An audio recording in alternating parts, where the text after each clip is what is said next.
मित्रांनो, जय जिजाऊ, जय शिवराय, जय शंभूराजे, हरे कृष्ण. मित्रांनो, आज आपण खूप सुंदर अशा विषयावर बोलणार आहोत. विषय असा आहे, आपण आज आभाराचं भाषण कसं करायला पाहिजे या विषयावर बोलणार आहोत. वक्तृत्व कलेच्या संदर्भातला हा विषय आहे. आज काय आध्यात्मिक विषयावर आपण बोलणार आहोत, भगवद्गीतेवर चिंतन आज आपण करणार आहोत नाही. तर आज आपण वक्तृत्व कलेच्या विषयावर आज बोलणार आहोत. व्हिडिओ शेवटपर्यंत पहा आणि थोडा व्हिडिओ लांब झाला तर काही प्रॉब्लेम नाही. व्हिडिओमधील सर्व सूक्ष्म अशा गोष्टीचा आपल्याला सांगोपांग अभ्यास त्या ठिकाणी करायला मिळेल आणि सर्व सखोल माहिती या व्हिडिओच्या माध्यमातून आपल्याला मिळेल. आभाराचं भाषण कसं करायचं.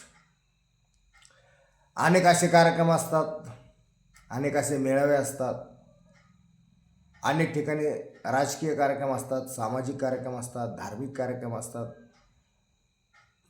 शेतकऱ्याच्या विषयी कार्यक्रम असतात, सांस्कृतिक कार्यक्रम असतात, शैक्षणिक विषयावर कार्यक्रम असतात, सप्ते असतात, मेळावे असतात, बर्थडे असतो, वाढदिवस असतात.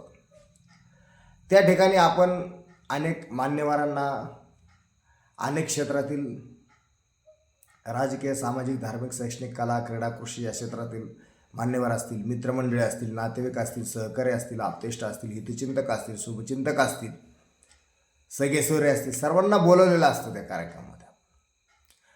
आणि मग त्या कार्यक्रमामध्ये जर आपण आभार मानले नाहीत तर त्या कार्यक्रमाला वेटेज येत नाही, वजन पडत नाही त्या कार्यक्रमाचं. आपण सर्वांना सांगितलेलं असतं, अगदी अगत्याचं निमंत्रण दिलेलं असतं, लाख मोलाचं निमंत्रण दिलेलं असतं, अगदी स्नेहाचं, आपुलकीचं, माणुसकीचं निमंत्रण आपण त्यावेळी सर्वांना दिलेलं असतं त्या कार्यक्रमाच्या ठिकाणी. आणि सर्वजण येतात, परंतु आपण त्यांचे आभार मानत नाहीत. शेवटी आपण त्यांचे आभार मानत नाही. आभार मानले पाहिजेत, धन्यवाद दिले पाहिजेत. त्यावेळेस त्या कार्यक्रमाला वेटेज येतो, रंगत येते, वजन पडतं त्या कार्यक्रमाचं आणि कार्यक्रम बहारदार होतो. शेवटाकडे जाताना आपण 100% आभार मानले पाहिजे. अनेक कार्यक्रमामध्ये आपण जातो, आम्ही पाहतो की अनेक जण शेवटी त्या ठिकाणी सूत्रसंचालन करता असेल, निवेदक असेल, तरी पण ज्यांनी जो कार्यक्रम आयोजित केलेला आहे त्या कार्यक्रमाला 100% नाही, 1001% मालकानेच आभार मानले पाहिजेत. ज्यांनी जो कार्यक्रम आयोजित केलेला आहे त्या मालकाने ते जर आभार मानले तर अगदी चांगलं होतं. पण अनेक वेळा आम्ही जातो त्या ठिकाणी पाहतो की मग आम्ही सूत्रसंचालन करते असतं, त्यांना सांगतात की नाही साहेब, तुम्हीच आभार माना, आम्हाला काय बोलता येणार नाही, सर तुम्हीच बोला. एखादा असतो बोलणार त्या ठिकाणी, अरे तू बोल यार, तू मय होते त्या ठिकाणी, मला काय बोलता येणार, मला तर बोलता येणार नाही, तुम्हीच बोला, अरे बाबा तू बोल, हे बोल. जो मालक असतो, ज्याने म्हणजे अगदी 8 दिवसापासून, 15 दिवसापासून, महिन्यापासून त्या कार्यक्रमाचं व्यवस्थापन केलेलं असतं, मॅनेजमेंट केलेलं असतं, वेळ दिलेला असतो आणि शेवटी तोच आभार मानत नाही. आणि मग शेवटाकडे जाताना तू मान, हा मानेन, तो मानेन, तो मानेन, कोणीच आभार मानेन. जर एखादा आला बोलणारा त्याच्यामध्ये, तो 1 सेकंदामध्ये म्हणतो की आलेल्या पाहुण्यांचे मी सर्वांचे आभार व्यक्त करतो आणि थांबतो. आणि मग तो कार्यक्रम यशस्वी झालेला असतो, परंतु शेवटाकडे जाताना तो कार्यक्रम जरा फेल झाल्यासारखं वाटतो. सूत्रसंचालन करते असतात, त्यांनी मानले तर ठीक आहे, परंतु मालकाने जर मानले तर 100% चांगलं राहतं. आणि म्हणून आभार कसे मानले पाहिजेत. त्या कार्यक्रमामध्ये शेवटाकडे जाताना मी सांगितलं की आत्ताच की एखादा येतो आणि म्हणतो की मी सर्वांना धन्यवाद देतो, आभार व्यक्त करतो आणि थांबतो, 1 सेकंदभर बोलतो आणि जातो. परंतु कार्यक्रमामध्ये शेवटाकडे जाताना आभार मानणं खूप एकदम चांगलं राहतं. आलेल्या पाहुण्यांचं आपण जर नाव जरी घेतलं तर ते पाहुणे खुश होऊन जातात. मित्रपरिवार असेल, नातेवाईक असतील, आप्तेष्ट असतील, हितचिंतक असतील, शुभचिंतक असतील, सहकारी असतील, ज्यांनी हा कार्यक्रम आयोजित केला, ज्यांनी त्याच्यासाठी वेळ दिला आहे, ते मित्रपरिवार असतील, त्यांचं नाव घेतलं, ते नाव घेतल्यावर अगदी आनंदित होऊन जातात, उत्साही होऊन जातात. त्यांची म्हणजे त्यांना पावती मिळते की अरे बापरे, याने आपलं नाव घेतलं, आभार मानलं. ते कार्यक्रमाचं त्याचं सीन हलका होऊन जातो. आपल्या मराठी भाषेमध्ये त्याचा सीन हलका होऊन जातो. अरे मी इतके दिवस झगडलो, रखडलो, माझं नाव घेतलं विचाराने, चांगलं वाटतं त्यांना. आणि नावासाठी काही काही जण नाव घेतलं तर खूप आनंद वाटतो काही काही लोकांना. आता आम्ही दररोज पाहतो त्याच्यामध्ये एखाद्याचं नाव शेवटच्या पलीकडे बसलेला असला, एकदम मागच्या चेअरवर, तरी त्याचं नाव घेतलं तर तो टवकारतो, चांगला राहतो, चांगला उत्साह होतो, चेहरा टवटवीत होतो त्या माणसाचं, साधं नाव घेतलं तर. पण नाव घेतलं पाहिजे, कारण ते कार्यक्रमात तो इतक्या लांबून आलेला असतो, त्याने वेळ दिलेला असतो, फॅमिलीसहित आलेला असतो, खर्च करून आलेला असतो, दिवसाचं त्याने नियोजन केलं असतं, ते नियोजन विस्कळीत होऊन तो कार्यक्रमाला आलेला असतो. आणि मग त्याचं नाव आपण 100% घेतलं पाहिजे. आभार शेवटी श्रोत्यांचे मानले पाहिजेत आपण. जे श्रोते 2-2, 3-3 तास त्या कार्यक्रमासाठी येतात, जे वक्ते असतात त्या वक्त्यांना ऐकतात, एकदम संयमाने शांतपणे ऐकतात. आणि मग त्यांच्या जर आपण आभार नाही मानले तर मग तो कार्यक्रमाला वजन येत नाही, वेटेज येत नाही. आणि म्हणून आभार मानले पाहिजे. आभार आपण त्या ठिकाणी कोणाकोणाचे मानले पाहिजे हे पण महत्त्वाचं आहे. आता आपण काही काही ठिकाणी जातो, सूत्रसंचालन करत असतो, तो म्हणतो की आभारांचे भार कशाला, फुलांचे हार कशाला.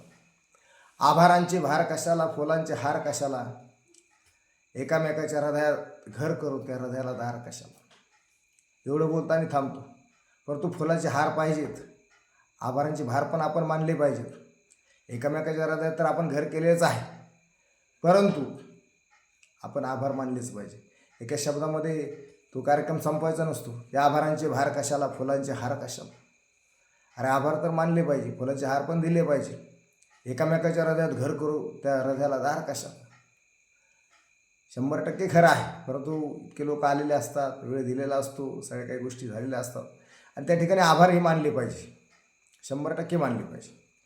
आणि म्हणून मित्रांनो, ज्यावेळेस आपण कोणाकोणाचे आभार मानले पाहिजे हे पण महत्त्वाचं आहे. आता कधी कधी काय होतं, आता पाहतो आम्ही कंटिन्यू की आपण जे मान्यवर पुढं खुर्चीवर जे बसलेले असतात त्यांचेच आभार आपण मानतो. आलेले जे मान्यवर असतात, उद्घाटक जे असतात, प्रमुख पाहुणे जे असतात, त्यांचेच आपण आभार मानतो, बाकीच्यांचे आभारच मानत नाहीत. आणि त्यामुळे मग प्रॉब्लेम होतो.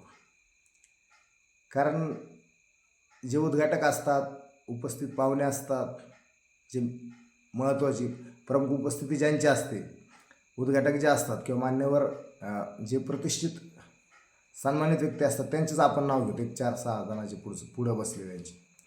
परंतु त्यांचे नाव घेणं 100% हे आपलं परम कर्तव्य आहे. परंतु जे श्रोते आलेले आहेत, जे मित्र आलेले आहेत, जे नातेवाईक आलेले आहेत, जे आप्तेष्ट आलेले आहेत, जे सगेस्वरे आलेले आहेत, जे हितचिंतक आलेले आहेत, जे शुभचिंतक आलेले आहेत, जे गावातील सरपंच आलेले आहेत, जे उपसरपंच आलेले आहेत, जे शेतकरी आलेले आहेत, जे सामाजिक कार्यकर्ते आलेले आहेत, औद्योगिक क्षेत्रातून आलेले आहेत, माजी सैनिक आलेले आहेत, महिला भगिनी आलेल्या आहेत, लहान मुलं आलेले आहेत, त्यांचेसुद्धा आपण आभार मानले पाहिजेत. फक्त आपण काय करतो, फक्त मान्यवरांचेच आभार मानतो.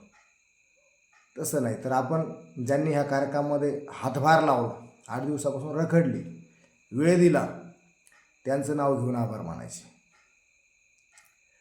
ज्यांनी लाऊडस्पीकर असेल, माईक सिस्टीम असेल, मंडप व्यवस्थापन असेल, त्यांचंही नाव घेऊन आपण आभार मानले पाहिजेत.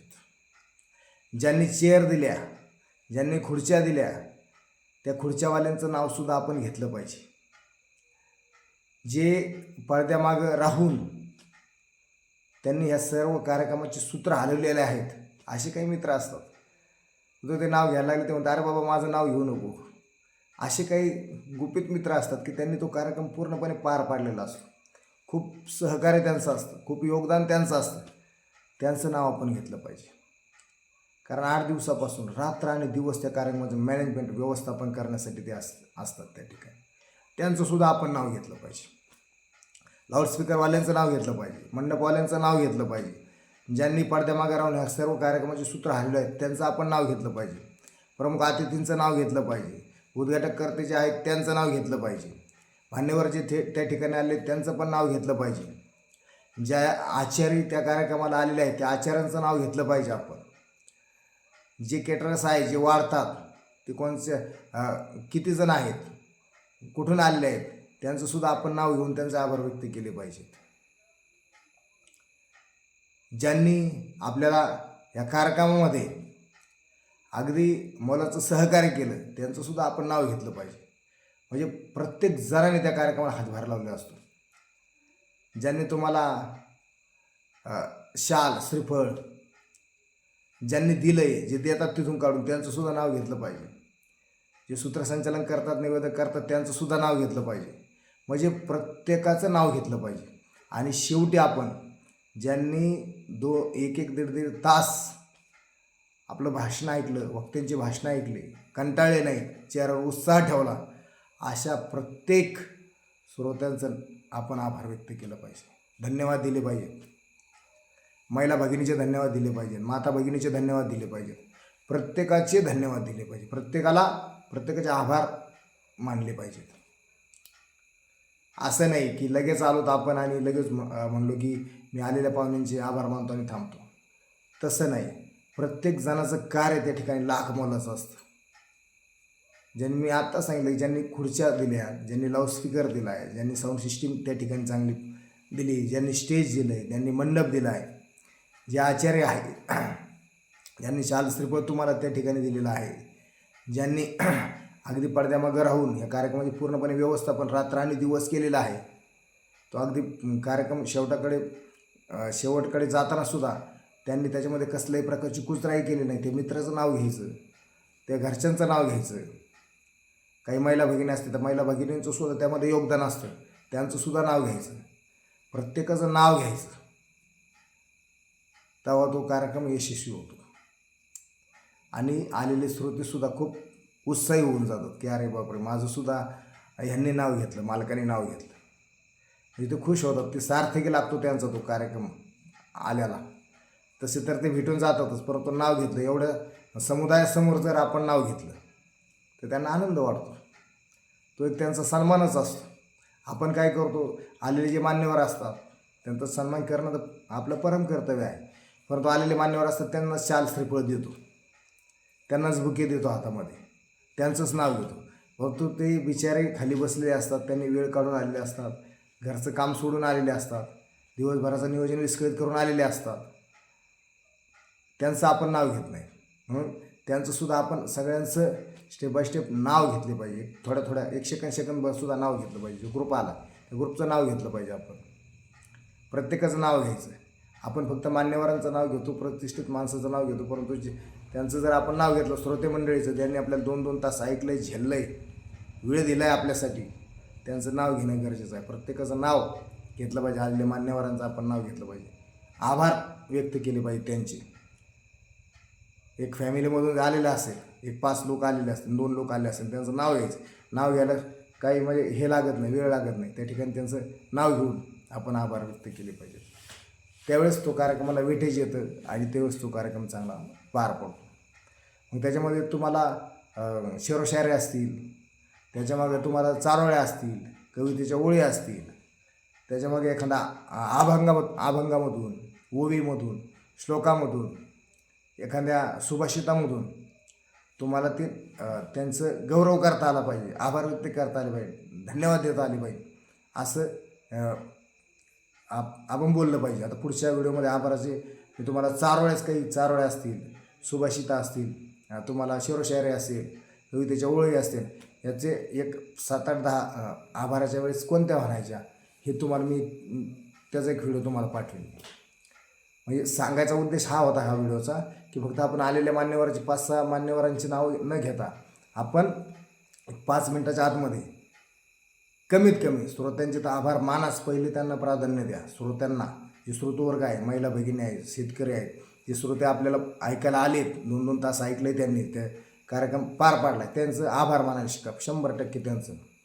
दुसरं म्हणजे मंडपवाले, लाऊडस्पीकरवाले, त्यांचं आभार मानायला शिका. आचार्य कोण आहे त्या आचार्यांचं आभार मानायला शिका. यांनी शाल श्रीफळ सगळं काही तुम्हाला देतोय तो कास्टमध्ये, त्यांचा आभार मानायला शिका. आभार माना त्यांचे. आणि दुसरं म्हणजे ज्यांनी म्हणजे पडद्यामागं राहून हे सगळं व्यवस्थापन केलेलं आहे, आयोजन केलं आहे, संयोजन केलं आहे, त्यांचे आभार माना. आलेले उद्घाटक आहेत त्यांचे आभार माना, प्रमुख पाहुण्यांचे आभार माना, सर्वांचे आभार. ज्यांनी या कार्यक्रमाला हातभार लावला आहे त्यांचे तरी कमीत कमी आभार माना आणि श्रोत्यांचे आभार माना. ज्या क्षेत्रातून आलेले आहेत त्या क्षेत्रांचं नाव घेऊन त्यांचे आभार माना. एक 5 मिनटामध्ये सगळं कार्यक्रम उरकून जातो, 5 ते 6 मिनटामध्ये. तेव्हा त्या कार्यक्रमाला वेटेज येतो आणि तो कार्यक्रम भारी होतो. पुढच्या व्हिडिओमध्ये 100% मी आपल्याला एक 5, 7, 8 चारोळ्या 100% देईल, आभाराच्या चारोळ्या. व्हिडिओ नक्की ऐका, पहा, इतरांनाही शेअर करा. फक्त एकाच व्यक्तीचं एका सेकंदात आभार म्हणून पळू नका. तर आभाराचं भाषण 100% सगळ्यांचे नाव घेऊन आभार माना, धन्यवाद द्या सर्वांना, तेव्हा तो कार्यक्रमाला वेटेज येतो. मित्रांनो, व्हिडिओ शेअर करा, आवडला असेल तर लाईक करा आणि यूट्यूब चॅनल सबस्क्राईब करायला विसरू नका. ज्यांना भाषणाचे व्हिडिओ ऐकायचे असतील, ज्यांना पाहायचे असतील, त्यांनी माझं यूट्यूब चॅनल आहे त्याला सबस्क्राईब करा. 100% सगळ्या गोष्टीचं नॉलेज तुम्हाला या ठिकाणी मिळेल. मी थोडा व्हिडिओ लांब बनवतो, परंतु सगळ्या गोष्टी समजून सांगण्याचा प्रयत्न करत असतो.